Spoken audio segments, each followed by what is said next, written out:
interested in clean energy, reducing energy consumption, and to learn about the different programs that are available. Last spring, I established an ad hoc committee to look at the issue, and Laura Fernandez participated, Dawn Coppell, Dawn's here tonight, and Lisa Connor, who chaired this commission. And they acted with due speed and made a presentation to the Board of Selectmen, and we've then gone ahead with this Connecticut Energy Challenge. And tonight you're going to hear about two parts of the program. One is home energy audits, and the other is solar audits and the programs available to install solar in your homes. So there'll be plenty of opportunity to hear the information, to ask questions. Also, this will not be the only presentation. There'll be other ones in the winter and in the spring. So it's a nice cold night to be thinking about solar and sunshine. And without further ado, I would like to introduce Marissa Westbrook from United Illuminating, who's going to talk about the home energy solutions. Thank you all for coming out.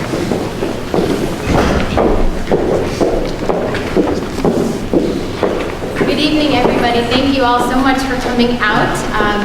I am Marissa Westbrook. I work for the United Illuminating Company, but I'm also a resident of Woodbridge. I grew up here, moved away for some time, and moved back. Within United Illuminating, I actually manage our residential energy efficiency programs, which are energy efficiency programs and resources, incentives that are offered to the residents of Connecticut. We also have programs for businesses, and it's offered under the brand and initiative called Energize Connecticut.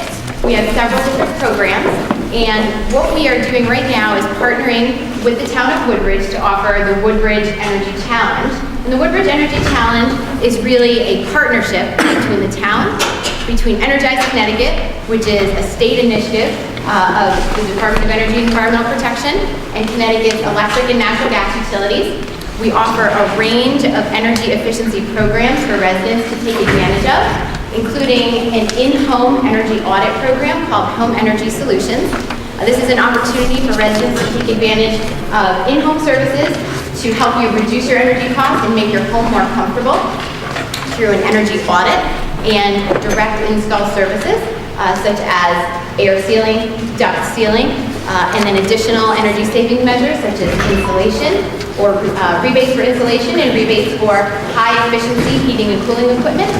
So this partnership amongst the state and the town, thank you, amongst the state, the town, and the utilities is brought to you also in partnership with the Connecticut Solar Challenge. Today's early bird workshop is really going to focus on the solar challenge. You'll be hearing quite a bit about how to get involved in the solar piece of this. And then beginning in January, you will be able to also sign up for the Home Energy Solutions energy audits that will be a part of this program as well. So without further ado, I'm going to turn it over to Maggie Trakel from the Connecticut Solar Challenge. Thanks very much, everybody.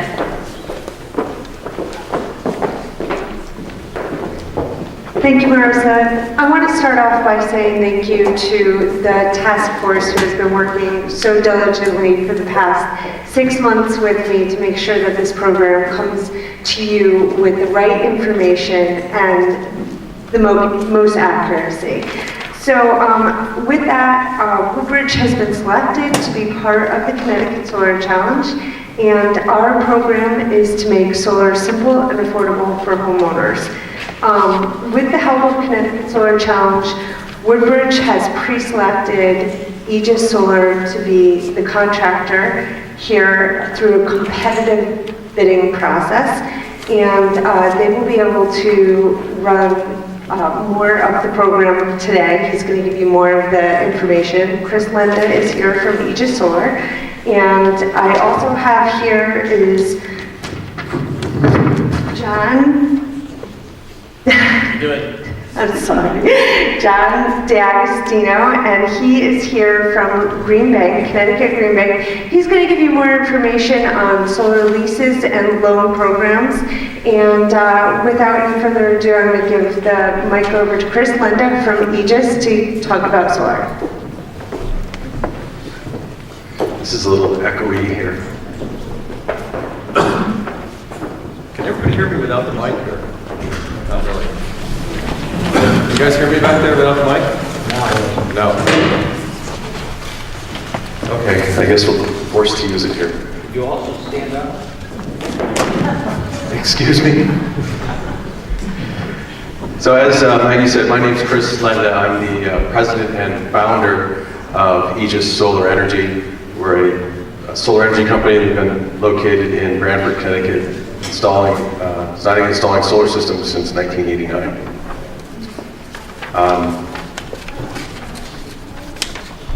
So what is the program?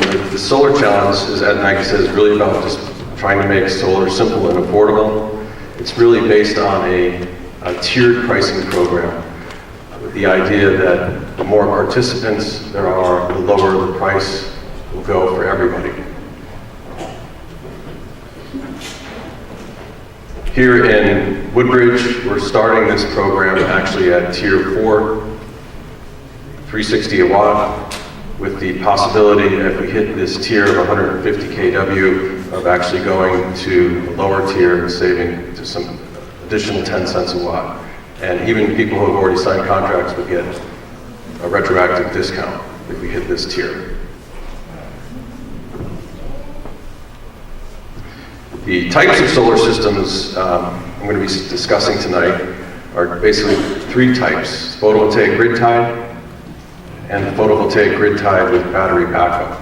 There's a big distinction there because this regular photovoltaic grid tied system does not provide any power in the event of a utility outage. So if utility power goes down, your solar system turns off and it doesn't continue to operate. It can continue to operate, but it requires additional equipment and a battery bank. The third type of system we're going to talk about tonight is solar thermal, primarily used for domestic hot water heating or solar cool heating.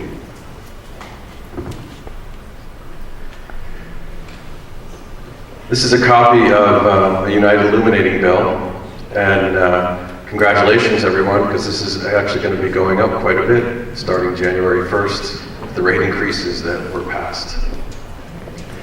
But I wanted to just show you on your bills, there's all of these little line item charges. And there's one charge on your bill that's been on there for many, many years, probably 20 years now, called the Combined Public Benefits Utilities Charge. Right, that money is collected every month from your electric bill. And that's the money that's actually being used to provide solar rebates and develop solar programs like the Connecticut Solar Lease. That's the money that's being used to fund the Home Energy Solutions program and audits as well.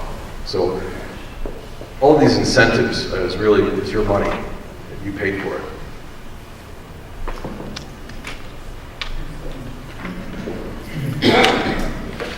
Jump right into an example of a 6 kW solar photovoltaic system. This is about an average size system.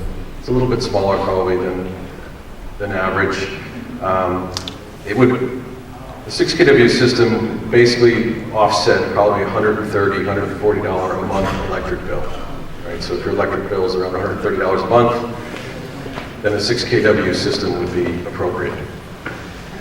You can see that at 360 a watt, the total cost is $21,600. After incentives and tax credits, you pay about half.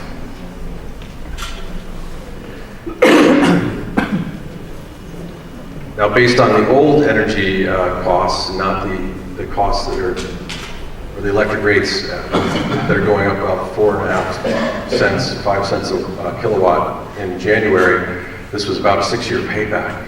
That's probably going to go down to 5. This same system, if you were to lease it, right, there's a program called the Connecticut Solar Lease, which actually lets you put a system like this on your home without spending any money up front. And what it would let you do is essentially eliminate the $117 a month electric bill. Actually, that's based on a CLP rate. On a UI rate, that's about $130, $140 a month. So you would be able to eliminate that electric bill and replace it with a $76 a month lease payment. That lease payment, and all these examples change depending on the size of the system and your particular situation, but this is an example for a 6 kW system. Not only are you saving, $40, $50 a month from day one, you've also locked in your electric rate for 20 years. So as energy rates rise, your electric rate will stay exactly the same.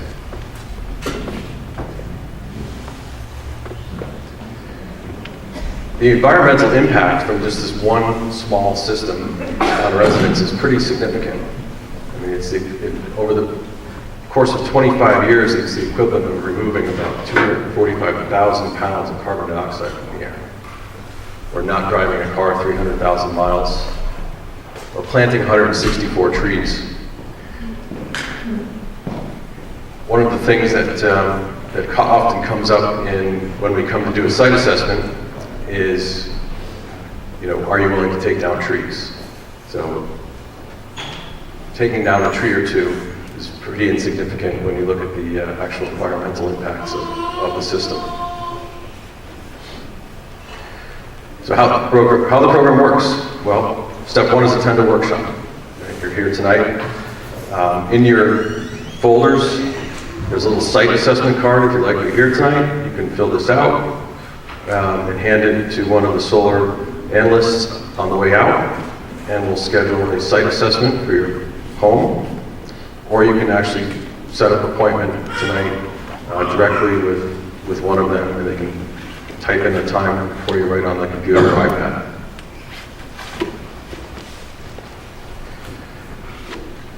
What makes a good site? This is the first question that most people have.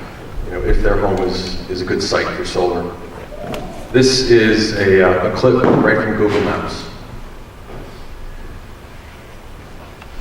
This house is what we would consider to be almost a perfect site. It really doesn't get much better than this. It's facing almost due south. It's got a wide open roof, and there's no trees in sight. This house is also what we would consider to be an excellent site, even though it's not facing due south. Right? It's facing southeast.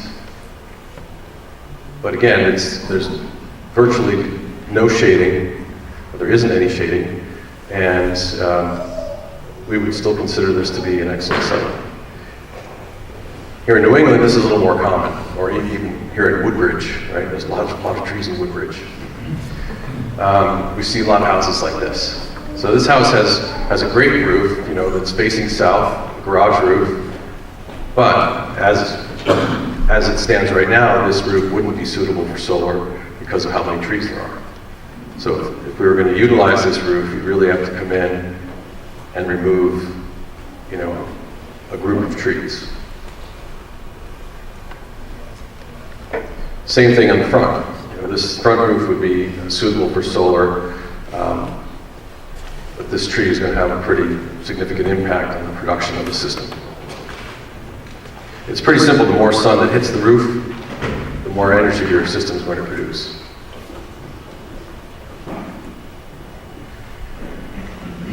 Grid-tied system. It's pretty basic. On the roof, you have photovoltaic panels, PV panels. Those panels generate direct current, just like a battery. And that direct current is routed directly into a device called an inverter. And it's the inverter's job to turn that direct current into alternating current or household current. Essentially, all of the power that is generated by the panels gets dumped right into your electrical panel. And anything that is operating within your home, lights, appliances, is going to consume the power that you're generating first. Any excess power is going to go essentially backwards through your electric panel and backwards through your electric meter and back to the utility grid. For every kilowatt hour that you send back to the utility grid, you're reducing your billable kilowatt hours by 1.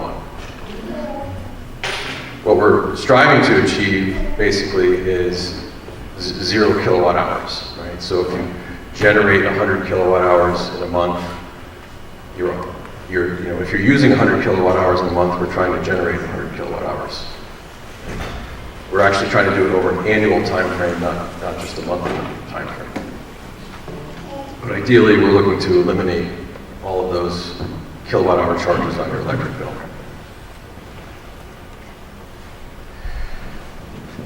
The grid-tied system, you can see there's a large battery bank right here. Right? So this system would provide power in the event of an emergency or a power outage. And your fuel is essentially the sun. So the benefits of a system like this really are that it doesn't matter whether your power is out for 2 minutes or 2 days, or it could be out for 2 years. You're going to always have power because every day it's replenished. You're using the batteries at night, and essentially when the sun comes up, it starts powering your house and charging the batteries, and then you just start that cycle over again.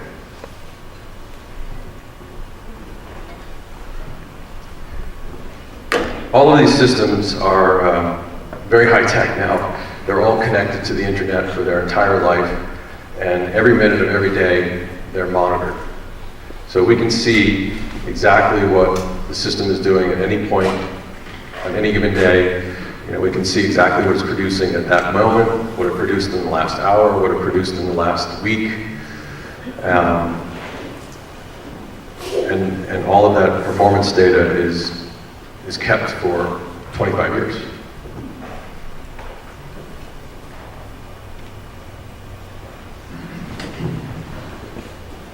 Our company, one of the services that we offer is basically we also provide a system performance warranty. We back up the entire system with our own 20-year installer warranty, and we also guarantee that the roof will not leak for the life of the roof.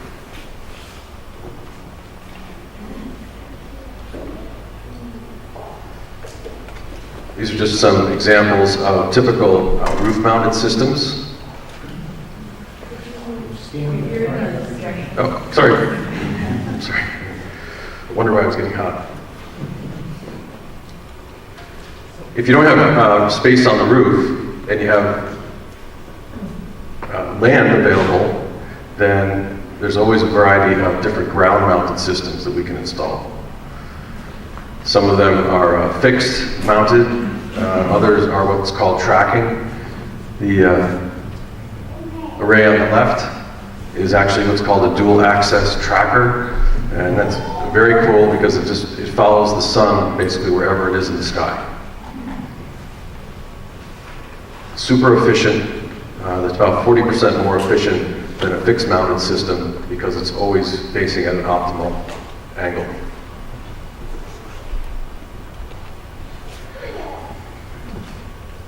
Found these on the internet.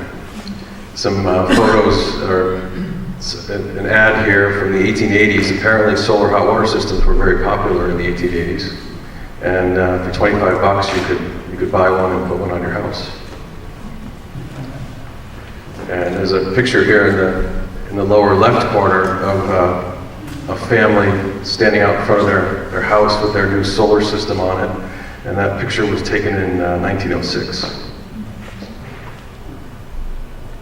So solar's been around a long time. This isn't solar electric technology, but definitely it's been around a long time. This is an example of a solar hot water system. Right? A typical system would be about 3 4x8 flat plate collectors, and after tax credits, about $8,000 in net cost. If you're using oil right now, then the return on investment is about 7 to 8 years. This is based on no rebates, because there currently aren't any state rebates for solar hot water systems. Some photos, typical photos of installations. You can always tell a solar hot water system installation right away from solar electric, just because there's going to be a lot fewer panels on the roof and they're much larger. So whatever you see, probably 2 or 3 large flat panels on a roof, chances are that it's a solar hot water system and not a solar electric system.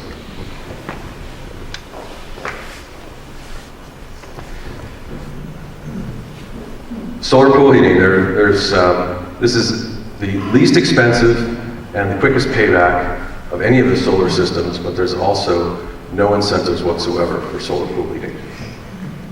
Right? But if you're heating your pool with electric or propane, then you know how expensive it is, and solar is very effective. The story I'd like to tell is that about 5 years ago, we got a call from a nudist colony in Woodstock, Connecticut. Right? Who knew that there was a nudist colony, but they have a large outdoor Olympic-sized swimming pool, and they had a propane heater that died, and they asked us if we could come put a solar system on and heat the pool. We said, absolutely. So we put in a system that cost about $25,000, but they saved $14,000 in propane in the very first year. So the system paid for itself in about a year and a half.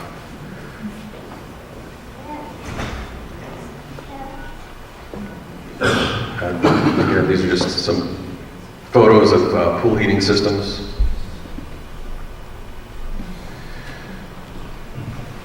So in your packets tonight, you all got one of these little site assessment cards. And actually I have a few giveaways up here for you. Next to the Aegis logo on the top, if you have a little number next to your logo, does anybody have a number 1? You got a number 1? I didn't write it fast enough. Oh, sure. You have to go This is Maggie's video. Is it a $25,000 system? $25,000 system? No, absolutely. But you do get a free solar charger for your iPhone. Very cool. I knew I should come tonight. And while I'm doing this, so as I said, I'll go over what we do on a solar site assessment. So basically, when we come to your home to do a solar site assessment, we're going to look at your roof framing, the condition of your roof. Right? We're going to get up on the roof and take some measurements. We're also going to do a shading analysis with a little handheld computer that's going to take a fisheye photo of the sky. And with that, we take that back, and with the computer, we can overlay a graph of the sun's path through the sky, and we can determine exactly what trees might shade the system, what times of day, what months of the year, and we can determine very accurately with that information how much a system on your roof will produce on an annual basis. So we're going to take into account the exact azimuth, or the direction that your roof's facing, the exact tilt, and the biggest and most critical factor is really that shading analysis. So with that information is what we really need to collect to provide a very accurate estimate.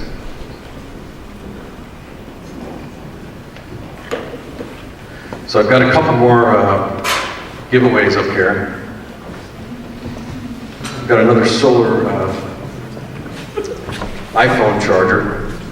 It's actually a little battery backup. They stick in the sun and it'll charge itself. So who's got number 2 next to there? Anybody have number 2? Up here on the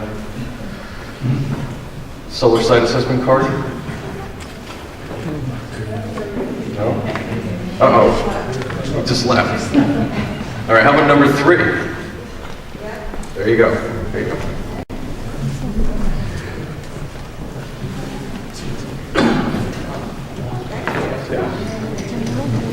And while I'm doing this, I'd be happy to open it up to some questions.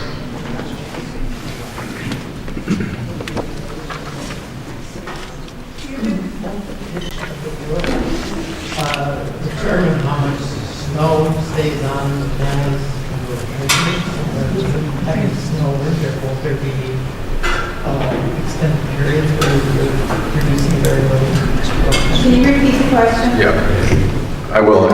I'll repeat the question. He's asking about the pitch of the roof and snow on the panels, right? So absolutely, the steeper the pitch of the roof, the quicker the snow is going to slide off, basically. Snow doesn't stay up there very long. On most systems, we see the snow on the panels, depending on the steepness, maybe a day, sometimes a couple days. But as soon as the sun comes out, it melts off very quickly. And if you look at any roof with solar panels, you'll see that the panels are cleared off, and the roof all the way around the panels still has snow on it. So, but all of that is actually taken into account in the estimate that we do for the annual production. So, when we look at, or when we estimate what a system is going to produce on an annual basis, we don't look at really what it's producing, There's some months where it's going to produce less, some months where it's going to produce more, but it all sort of, it averages out on an annual basis. So even if you get a bad winter, then oftentimes you'll get one month where you actually produce more than you anticipated.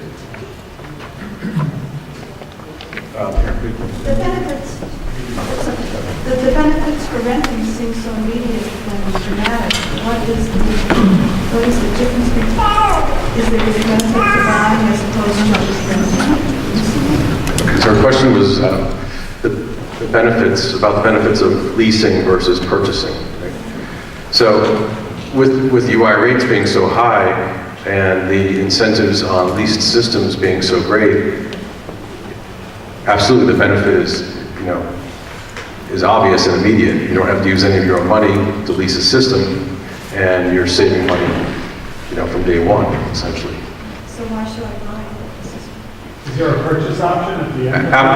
Yeah, absolutely. And even with the lease system, after 5 years, at any point after 5 years, you can actually purchase the system. So what is the benefit to buying? Some people would rather buy than own.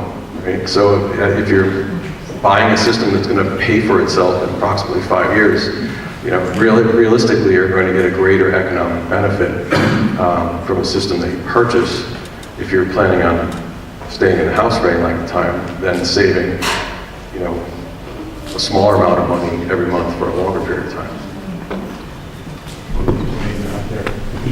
How long is the lease for, and is it transferable if you were to sell the house? The lease is 20 years, and yes, it is transferable. Going back to what you said, that you don't make enough electricity one month, you make too much of the other month.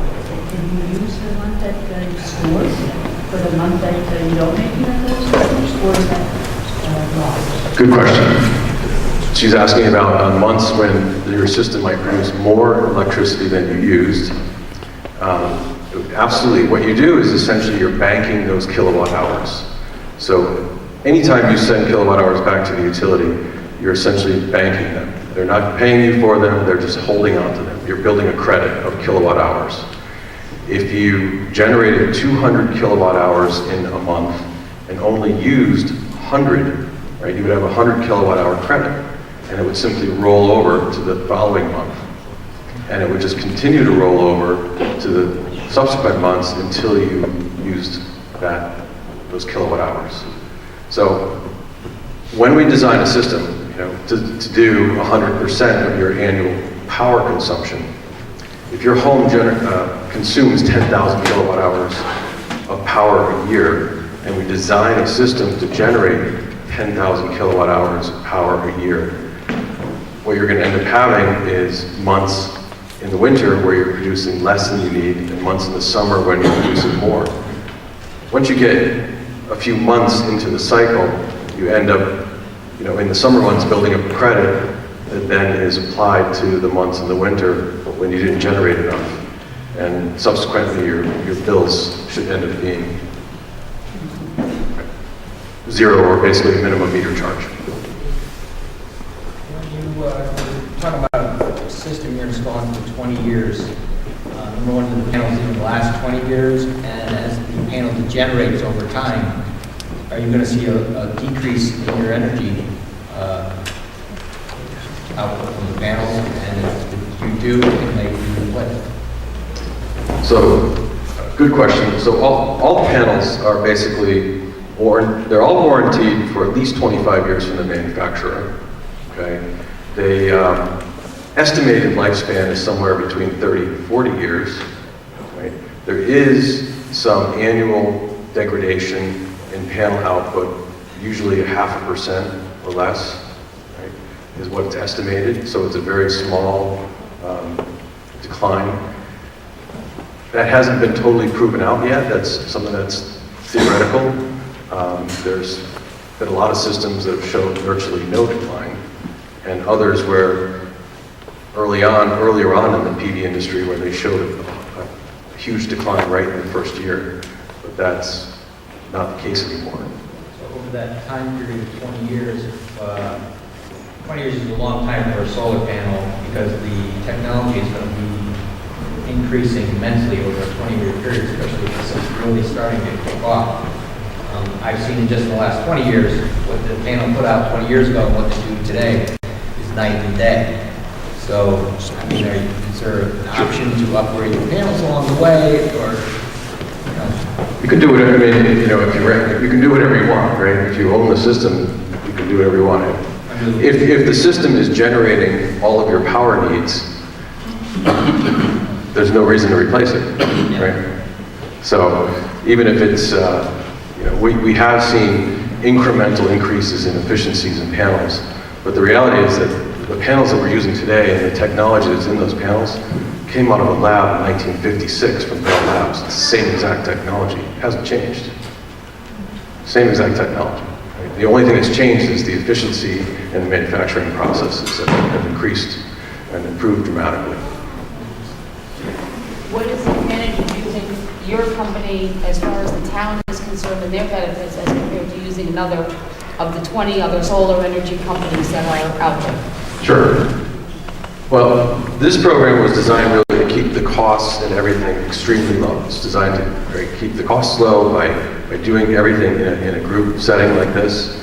So we're eliminating much of the costs that, in terms of marketing, in terms of sales, much of the cost of the system and passing those savings on to you. The idea is cheaper than another company. Essentially, that's what we're saying. Yeah. Yeah. Through this program, because this program is driving the costs down by getting people together as a group. Right? The town is also earning points towards a free solar energy system by participating in this program. Can you give us more details on that? Well, the town actually earns points through the solar challenge, as well as earning points from the state of Connecticut that can then be used to apply or to put in a free solar energy system for the town. And obviously, the more participants, the larger the system. And is that number of participants 10 or 400 for the town to be able to provide solar power for any one building in town? Maggie can go through the specific details, but it really depends on not the number of participants, but the number of the amount of solar installed in terms of kilowatts. Right? So one participant might put a 2 kW, or they might put a 10 kW, or a 20 kW. It's that number and that combined number that drives that, not the number of participants. So, can you talk a little bit about the battery backup system? First, is the financial example model that you use applicable to the battery backup? And is the battery backup really the equivalent of, some people have been thinking about putting generators in. Is it a substitute for a generator or different? Sure, absolutely. So battery backup can be a substitute for a generator. So, and some of the benefits of it obviously are that you don't run out of fuel. You know, with a generator you have oil and maintenance and fuel that you can run out of. We saw this a lot in Fairfield, where in the last hurricane, they got hit with power outages, and many of those people down there were without power for 3 weeks plus. And actually, I can tell you, they all had generators. They all had big generators, but they all also ran out of fuel after a week or two and couldn't get fuel. So all of a sudden, they started looking for, an alternative. And that's where the battery backups really fit the bill. Because again, it doesn't matter whether you could be out power, off-grid for years. It doesn't, it's not a limited amount of power. It's replenished every day. The costs were not included, right? That's an additional cost. And it's equivalent to adding a whole home or whole house generator in terms of cost. It adds starting cost is about $12,000 to the cost of the system, so it's not an inexpensive option. And how much space do the batteries take, and where do these batteries go? Batteries typically go in a basement. They need to go in a temperate room, right? So they can't go outside or in a cold, closet. They need to be in a heated space, and they're typically on a rack. So the battery back option that I showed in the slide tonight was essentially a 50 kW battery bank, and it was about 2 feet wide, 4.5 feet, 2 feet deep, 4.5 feet wide, and 5 feet tall, and about 3,000 to 4,000 pounds. Question. On the lease, is there a break lease fee that you incur if you sell your house or you don't want to transfer the next homeowner doesn't want to incur the lease? I think that would be a question for our I didn't catch the full question. representative from Connecticut Green Bank here, the agency that actually administers the lease.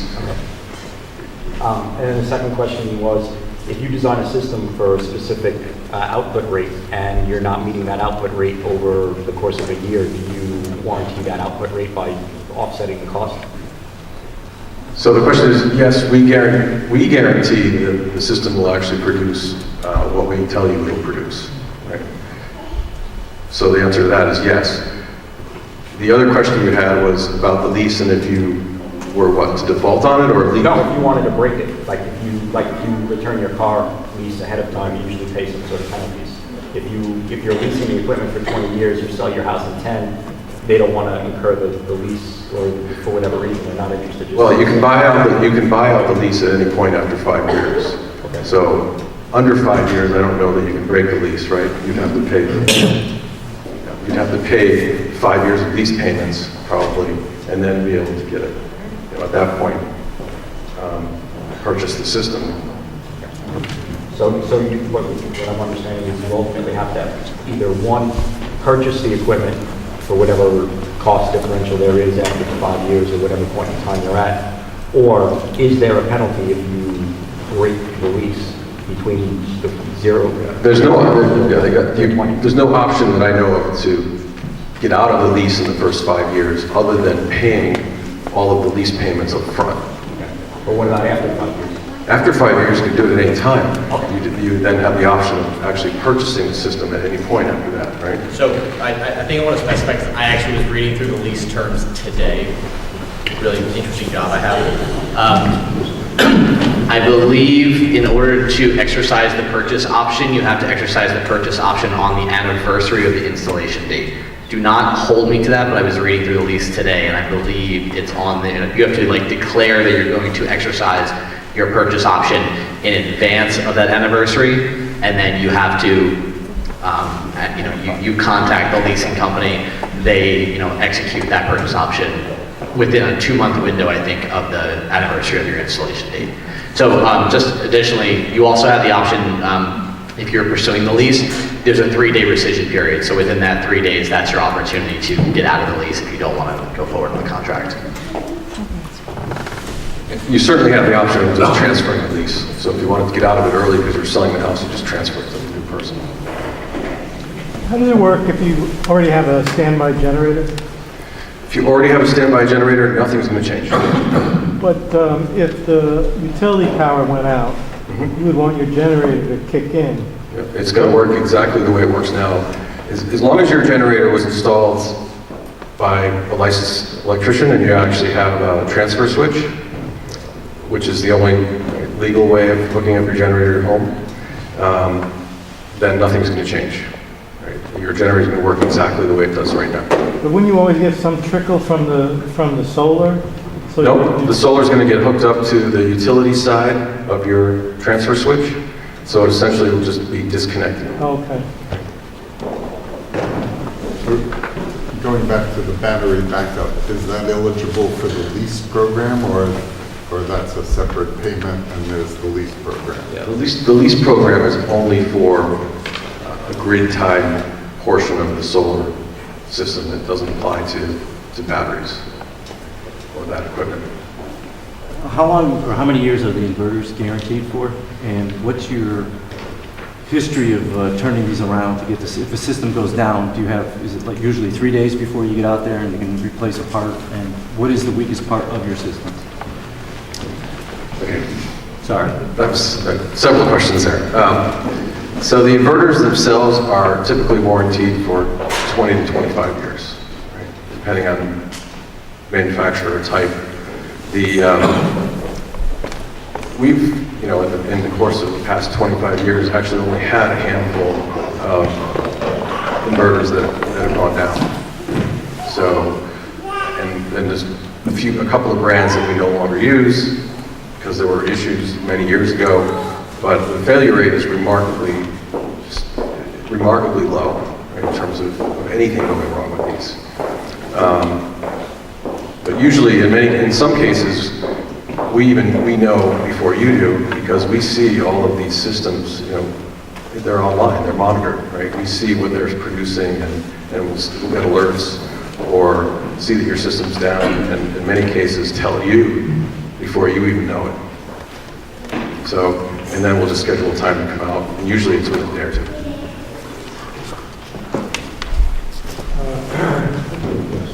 Who actually owns the power that's being generated? Is it your company or the homeowner? It's your system, you own, it's your power, right? You own the power. Regardless of whether you're leasing the system or own the system, all the power that's generated is yours. The other part of that, if I was in the private power producing business and I made green power, I think I would have a pretty big financial benefit selling that as compared to somebody who burned gas, coal, and oil. So where's the benefit for generating green power going when you have these panels? Who's getting that? Is anybody getting it? Well, you're getting the benefit of offsetting or eliminating your electric bill, right? But they're not paying me at a higher rate than I would pay if I bought. No, but they're paying you the same rate. So you're offsetting the full retail value of your electricity. If you're asking, what you're asking might be a little bit different. There are carbon credits, right, that are available for some of these systems, right? And actually Cepheid uses those credits. They'll aggregate those and they can say, okay, we've incentivized X number of megawatts of solar and we're offsetting X number of tons of carbon, and there is some monetary value to those credits, but Cepheid retains the rights to those credits. And Cepheid is the Clean Energy Investment Finance Authority. I didn't even think of that. I think that's pretty small. I was really thinking about the green power aspect. The green power aspect is really you eliminating your electric bill, right? And you're not relying on plants that are burning coal or fossil fuels to generate electricity. Oh, one more thing. What is the minimum age of the roof that you would consider putting the system on? Okay, If I had a 30-year-old roof and I wanted to sign up, would you do it? If you insisted, but chances are, we would just say, if there was anything wrong with the roof at all, in terms of, if it was cracking or the roof was in bad shape, we would just say no, right? I mean, if it was, occasionally you run across a roof that's 20 years old, but it doesn't look 20 years old, it's in really good shape. The lifespan of the system is somewhere between 30 and 40 years. It doesn't make sense to put a system on a roof if you need to replace it in 10 years, right? Or 15, even 15. We recommend you have as much life on the roof as possible. But, be forewarned if you need to replace the roof, 10 years down the road, then you have to take the system off and put it back on. And it's going to be, a couple $1,000s to do that. How long is the rebate for? Is there like a time limit for the rebate? the rebates in Connecticut. So that's a loaded question, right? We're in this. The objective really is the stated objective by the state is to get rid of rebates. Right? So we're in this tiered system. We started at a high rebate with a fixed amount of money, and when that money was exhausted, we dropped down to a lower rebate. Right, and when that money was exhausted, we dropped down to a lower rebate. We're already in like the 5th tier now. Right? So we've already dropped 5 times, and there's a fixed amount of money in this bucket, in this rebate bucket. I don't know where we are with that actually. We're heading towards tier 6 in the coming months, and each tier represents about 10 megawatts, give or take. So what did this tier last? How many months? 6 months? It's going. Not even. Like we're halfway done with it. So this tier, the rebate or incentive levels where they are right now are going to decline to a lower amount, which we don't really have any idea what that will be. And then how long that will last, but the end is in sight in terms of rebates being eliminated altogether. And how the tax credit? Tax credit is something that is around till 2016. So it's at least until then that's secure. After that, it's 30% of whatever you spend, you recoup as a full tax credit. So whether you spend, if you spend $300,000, you get $100,000 back. If you spend $3,000, you get $1,000 back. There's no income level? There's no income levels, there's no caps, there's no anything. That's why on commercial buildings, you spend $3 million, you get $1 billion back. So. And it's on the solar panels that you're talking about. That's correct. For the lease program, is there any required maintenance? And is there, what the cost of that maintenance per year? So on the leasing program, I'll say maintenance and is included, right? Maintenance and insurance is all included in the leasing program. However, there isn't any, right? There isn't any required maintenance. There's nothing that is required to be done to these systems at all. There's no cleaning, there's no, at the most is probably a visual inspection once in a while, and that's the extent of it. But if there's any issues at all with the system, almost immediately because they're monitored 24/7. So if there's an issue with the amount of power, if the system's down, you know immediately. So let's say hail damage, for example. You have to see hail damage. You could throw baseballs and rocks at the panels all day long and they won't break. So, and they're all designed to withstand actually a 1-inch hailstone shot at 55 miles an hour. So. The homeowner happens to have 3-phase electrical service at their residence, have a solar electric system to be installed, or does one have to call July 1st to have the panels swept up? No, so it doesn't matter what most 99% of residences have a single phase 12240, but if you have 3-phase service, there's not a problem. Yeah. Do you need to decide upfront whether to go with the battery backup system, put the system in and then put a battery backup in later? So you're asking about planning or putting in a battery backup at a later date. We at least need to know that it's going to be much more difficult to come back and do it if we didn't know ahead of time, because we would do things differently. If you say, okay, I do want to do it, but I can't do it now, I'll do it a year or 2 from now, then at least let us know, because we'll set the system up differently, basically, right? And plan for that addition later. I'm not sure if I heard correctly. Did you say for the battery backup it was $12,000 additional? Yes, that's correct. That's starting. It could, depending on what you want to operate, right? If you're going to operate, if you have a lot of large loads, it could even be much higher than that. So the only advantage of the battery pack is for it to act as a generator, essentially, in case of total loss. The whole battery backup part of the system is, the only purpose of that is to provide power in the event of emergency, right? To act as a backup generator, essentially. It doesn't store electricity or really doesn't. It stores it in the batteries. So the batteries are essentially like a fuel tank. Right? They just sit there full all the time until your power goes out, and then you're drawing power from the batteries. But you still hook up the UI though? Yep, you're using power just like you would now. The only purpose of the batteries is like an emergency generator. It's essentially an emergency solar generator. You know, the question, I'm not sure I understood it the first time. Supposing you had a 25-year-old roof, would you if you were to install the solar system, you would not recommend that it be installed on a 25-year-old roof? Does that mean that we have to change the roof as well? If the roof is 25 years old, and chances are, I don't know, if it's a 45 or 50-year shingle, that's one thing. If it's a 25 or 30-year shingle, then no, it doesn't make any sense to put the system on the roof. And we would recommend that you at least did the portion of the roof that was going to have the solar on it. How do the panels attach to the roof?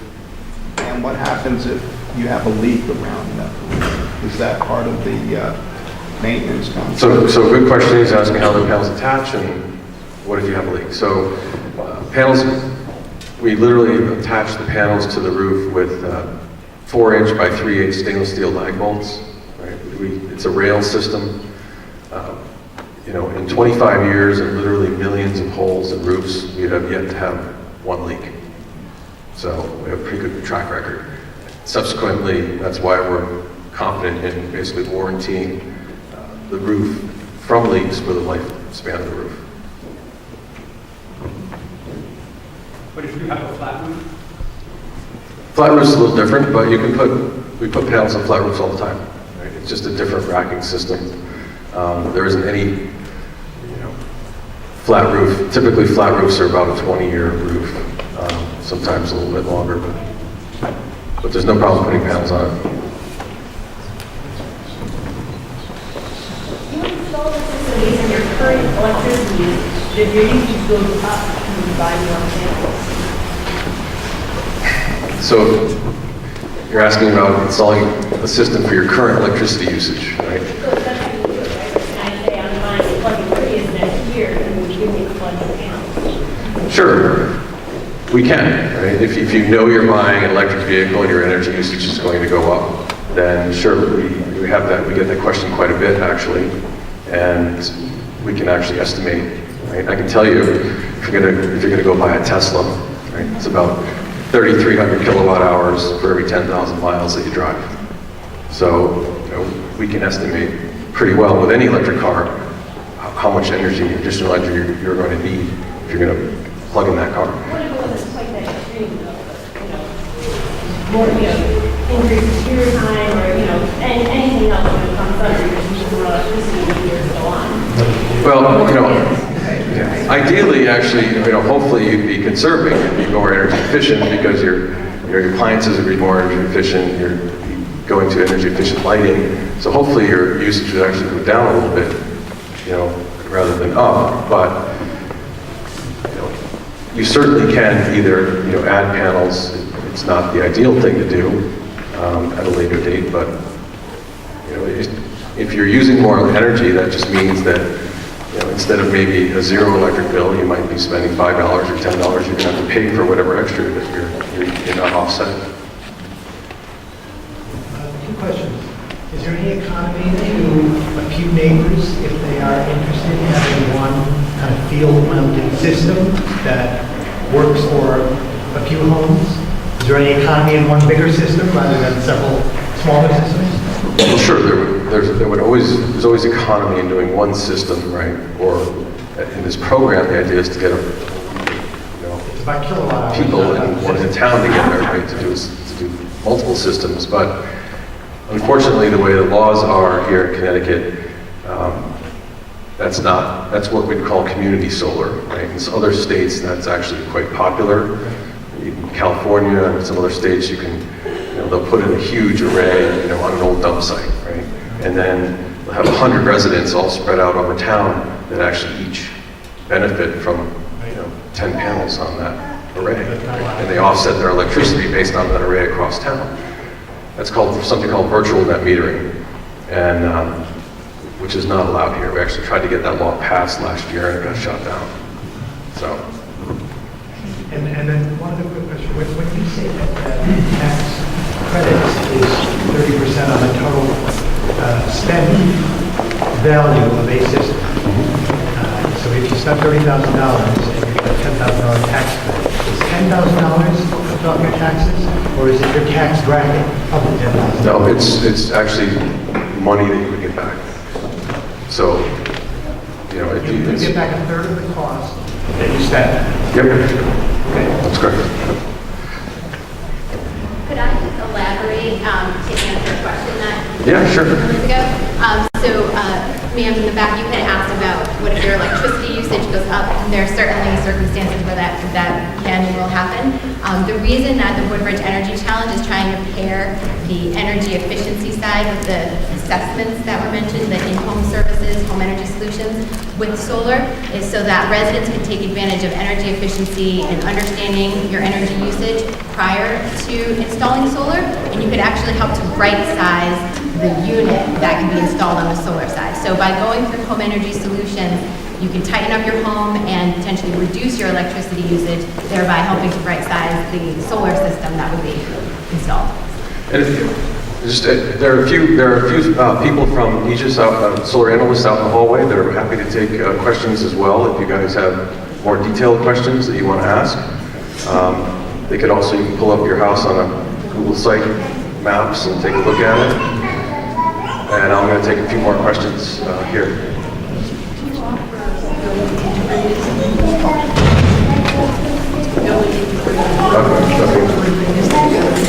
She's asking about, I guess, solar shingles is actually what you're talking about, right? Well, they also, there are solar shingles, but there are also just like The IPV, yeah, building integrated, sure. Yeah, we absolutely do that. We don't actually work with the solar shingles for a number of reasons, but we do building integrated. So very good. How does solar installation affect the resale value of your house? Positive, negative? So good questions. Resale value and solar, right? There are a lot of studies from all over the country that are coming in showing that homes with solar actually sell for more, right? So you're increasing the equity and they sell faster. The National Association of Appraisers actually has a form, they have a specific format for actually adding value or appraising your house based on a solar energy system, right? So they can figure out how much equity you're adding by essentially how much money you're saving. In my, most real estate agents don't really understand it. Some people are just afraid of it. I would say in my estimation, if you have solar on your house, then you typically attract people who are more energy minded and want that, right? And, then some cases, you're going to get people who might not like it, but in most cases, people like the idea of, not having an electric bill. Yeah, I'm interested in the clean energy generation system of the battery backup. But can you tell me, it's obviously a little bit on the high end, can you tell me what you expect as far as life expectancy of the batteries, or how often they're typically replacing it, what cost? Is that the largest part of the cost of that backup system, is the battery itself? Well, certainly the battery bank is a huge cost in a battery backup system. The batteries are a sealed AGM battery, lifespan somewhere between 15 and 20 years. And the two things that determine battery lifespan are really depth of discharge and frequency. So it really depends on how much they're used. Right? And typically in a standby situation, they're not used very frequently. So, and they're totally maintenance free. There's nothing you have to do to them whatsoever. Excuse me? You got number 5? Okay, good. I forgot all about that. We're on 5. That's a comment, not a question. right, number 5. Would you like some light bulbs or a plug strip? Oh, I don't know, what's the Tiffany lantern? You want that? I don't know. You can have that. I don't need another power. All right, who else has numbers on their cards?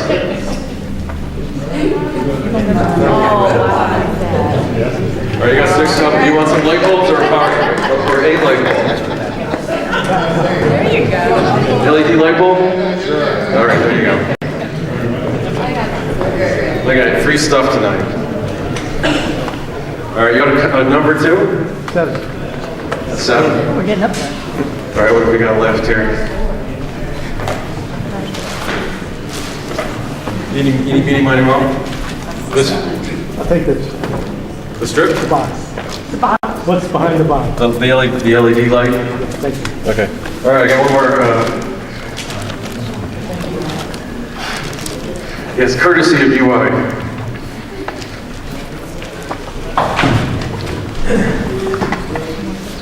No one else has a number on their card? They have a question. Let me. Okay. So you come out to my house, you go, hey, great, looks terrific, as soon as you put that new roof on, and you get those trees out here, we'll be happy to help you out. Do you work with us on that, or it's pretty much homeowner, we can take care of those issues, we'll be back to state? No, absolutely. We're going to work with you on this. So you would actually hire the contractors and arrange that, would that be, can that be put in this overall financing package? We can handle it any way you want. You know, in many cases, we're simply making recommendations in terms of, you know, who to call for tree service, or we'll certainly work with you in terms of telling you, like, okay, which trees, you know, need to come down or be trimmed, And then the follow-up to that would be, my roof is 16 years old, so I'm going to be what do I do here kind of thing. The cost for on the roof versus on the ground is more expensive out on the ground because obviously you got to have space to put on the ground to deal with it. Sure. A ground-mounted system is always going to be an additional cost, right? Because you're building a structure, right? We have to build a structure first to mount the panels on. When it's on the roof, you already have the structure, right? You're just mounting the panels on the structure that's there. So you have the additional structure cost, you know, foundation costs, trenching. That being said, depending on your house, you know, if it's not, maybe it's not optimal, it's facing east and west, right? You're going to be losing, you know, some efficiency in that. So in many cases, we can put a ground mount in and face it optimally as well, put it on the tilt and offset the cost of. The total cost of the ground mount that would also qualify for the tax credit? Yeah, absolutely. It's the entire cost of the system. You get tax credit even though you're leasing? No, you do not get the tax credit. You buy it. Okay. The only way you get a tax credit is if you buy it, right? If you're leasing it, you're essentially giving a third party the tax credits. Pay the tax. They're in the middle, you can buy a portion and then lease a portion. No. You can lease it and then buy it after 5 years. What happens after 20 years when you're leasing it? You can either have them come take the system off, or continue leasing it, or buy it for some nominal amount. That point isn't way outdated, it's 20 years old.